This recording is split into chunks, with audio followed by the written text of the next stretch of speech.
What is brand position? Brand position is a strategic approach that helps you set yourself apart from your competition. It also helps you speak directly to the individual that you want to bring into your business. There are 3 questions to help you set the foundation for your brand position. Who are you? What services do you provide? And why should somebody choose you over your competition? Once you have those 3 questions answered, it's time to move on to part 2, clarifying those statements. There are 3 clarifying questions that we need to now ask and compare and contrast with our previous questions that we've answered. The first question is, what kind of impact do you want your brand to make? The second question is, who do you want to help the most? And the third question is, what do you want to be known for? While you're answering those 3 questions, it's really important to have a long-term thought process here. And when I mean long-term, I'm thinking 5 or 10 years out. Anything lower than 5 years is really subject to change, and anything could really impact your business. To reduce the risk of constant change in the marketplace, it's important to have that long-term mindset. Hopefully these 6 questions have really given you an outside perspective of how you want to be perceived and how you want to impact those around you. It's important to remember that brand position is not just from your perspective, but it's the perspective of future prospects. Maybe you want to be seen as the authoritative educator in your niche, or maybe you want to be extremely approachable for individuals that are timid or shy and have a hard time having conversations. Or you could be the no BS solution for business owners who've had bad experiences with individuals in your niche. Now, those 3 examples are broad, and there are probably a lot of other business owners that want to be in those positions. And this is a good segue to jump into part 3, creating your differentiators, or building your 3 uniques. You've answered some questions about who you are and what you want to do and where you want to be and how people want to look at you. But now we need to talk about what really makes your business unique. And these are things that are special to you. Do you have a specific program or a specific structure that you take your clients through? The first 6 questions should have helped build the foundation for your brand position. But we need to put that on pause right now and move to your 3 uniques, because those with the brand position are going to help you create your brand position statement at the end of this video. Now, you've heard me throw around the term 3 uniques. 3 is a good solid number that helps you stay within your lane. You can have more, but exercise caution because it can cause confusion among the prospects when they're looking and reading about your brand. So what are good differentiators that help you build those 3 uniques? Well, to start off, do you have a unique process that you take your clients through, a unique structure that you help build for them? Do you have a unique experience that comes with using your services? Are you somebody that's direct, doesn't beat around the bush, or do you throw a lot of comedy into your experience? Other uniques that you can lean on are political beliefs or religious beliefs. A lot of people really like supporting individuals that align with their ideology and thoughts. Other great uniques that you can lean into are physical attributes, like being a woman-owned business or a person of color or a specific culture or ethnicity.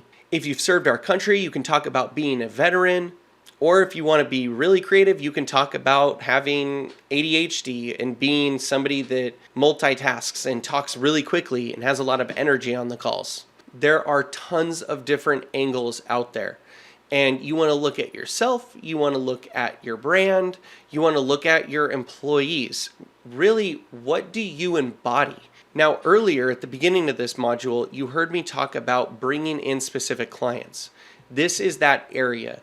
If you talk about being a woman-owned business, you're likely going to be bringing in more female clients. If you talk about being a veteran, you're likely going to be bringing in individuals that serve our country or have served our country. It goes without saying that political beliefs right now is a very strong topic, so you can certainly be more Republican or more Democratic, and you're going to definitely be bringing in more individuals aligned with those beliefs One very important thing to keep in mind. When setting these 3 uniques, you have to remember that some things may make individuals not want to work with you. That's just the nature of the world. Everyone is subject to their own opinion. Realistically, it's more of a positive. If they don't align with your beliefs, then you probably won't get along well with them anyways. It's something to remember that not only is it going to be bringing in individuals, it could be unqualifying or pushing in other individuals away. So to recap the differentiator topic here, you should, before you move on to the next section, have written 3 uniques about your business.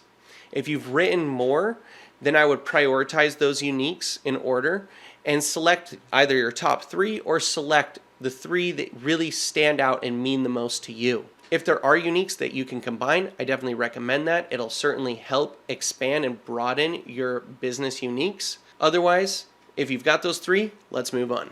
Part 4, building your brand position statement. Now this section is incredibly easy because you've already done all of the heavy lifting. So I'm going to blur myself out here and you're going to see the statement. We help target audience solve specific problem so they can achieve desired result using your method or approach. All you have to do here is pull the excerpts that you've been writing so far into those sections and you will have your brand position statement. To help give you an idea of a brand position statement, I wrote an example here. We help new real estate agents grow consistent income by mastering digital marketing and lead nurturing through our step-by-step accelerator blueprint. So starting from the top, we help. The target audience here is new real estate agents. The specific problem is grow consistent income so they can and they achieve desired result is mastering digital marketing and lead nurturing through the method of approach and unique aspect is through our step-by-step accelerator blueprint. So you can see I've combined all of those little elements into the brand position statement. Your brand position statement should be at max 3 sentences long. If you got in an elevator and you were going up a few floors and somebody asks what you do, you really only have 2 to 3 sentences that you can spit out quickly before somebody leaves the elevator. And your brand position statement is a really great example of what you do, who you target, how you help through your unique process. The last section to this module, part 5, we want to talk about repetition. Your brand position and your 3 uniques are not established through a single post or a video on your website or a cover video on your YouTube channel. Brand recognition does not come overnight. I recommend printing out these 3 uniques and taping them at the bottom of your monitor or on the wall behind your computer. Reflect on those 3 uniques in your brand position statement when you go to create a social media post, you're about to script a video for YouTube, or you're creating new content for your website. Make sure that the tone and the message aligns with what makes your business unique. It not only helps with consistency, but it builds recognition, and people come to know who you are, how you talk, and what to expect with your content. And that concludes the topic and conversation for this module.